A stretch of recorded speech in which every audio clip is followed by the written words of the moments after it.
दुनिया की अकेली सुपर पावर, सालों से यही पहचान रही है अमेरिका की, है ना?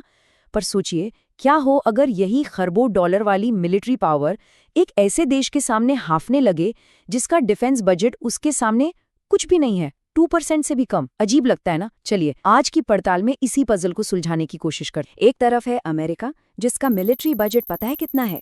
करीब करीब $1 ट्रिलियन हर साल।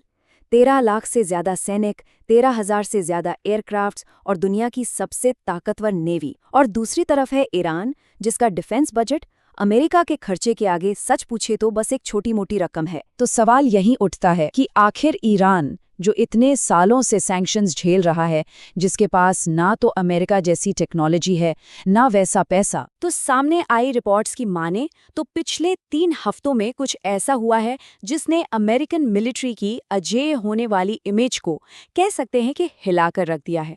एक सुपर पावर जिसकी ताकत का लोहा पूरी दुनिया मानती थी, वो आज थोड़ी हैरान परेशान सी दिख रही है।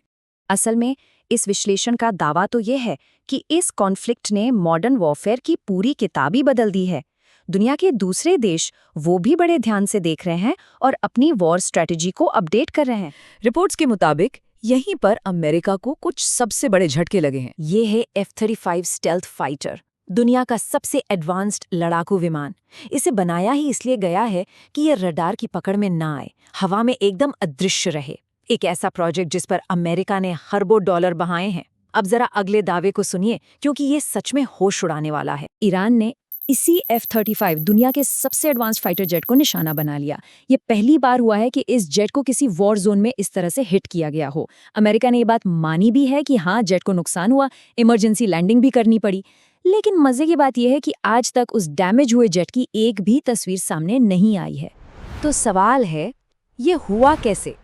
इस एनालिसिस के हिसाब से ये किसी हाईटेक हथियार का कमाल नहीं, बल्कि स्मार्ट थिंकिंग का नतीजा था। देखिए, ईरान ने ट्रेडिशनल रडार की जगह इस्तेमाल किए इलेक्ट्रो ऑप्टिकल इंफ्रारेड सेंसर्स। ये क्या करते हैं? ये जेट के इंजन से निकलने वाली गर्मी यानी हीट सिग्नेचर को पकड़ते हैं, और जैसे ही टारगेट लॉक हुआ, बूम, उन्होंने एक पुरानी 1990s की मॉडिफाइड रशियन मिसाइल से उसे निशाना बना दिया।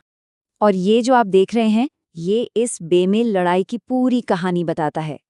एक F-35 जेट जिसकी कीमत है करीब 1,000 करोड़ रुपए, और उसे मार गिराया गया एक 30 साल पुरानी मॉडिफाइड मिसाइल से। मतलब $1 ट्रिलियन के प्रोग्राम को एक सीधे साधी पुराने हथियार ने सीधी चुनौती दे डाली। और साथ ही करीब 1 दर्जन एडवांस्ड MQ-9 रीपर ड्रोन्स भी तबाह हो गए हैं। सिर्फ इन 12 रीपर ड्रोन्स की कीमत का अंदाजा है $200 मिलियन। दुनिया का सबसे बड़ा worship USS Gerald R Ford, इस पर एक बड़ी रहस्यमयी आग लग गई, जिसे बुझाने में 30 घंटे लग गए। अब ये रिपेयर के लिए वॉर जोन से बाहर है। और दूसरा, USS Abraham Lincoln carrier group, जिसे ईरानी मिसाइलों के खतरे की वजह से ईरान के तट से 1000 किलोमीटर पीछे हटना पड़ा है। सोचिए, ये दोनों ही अमेरिकी नेवल पावर के सबसे बड़े सिंबल थे।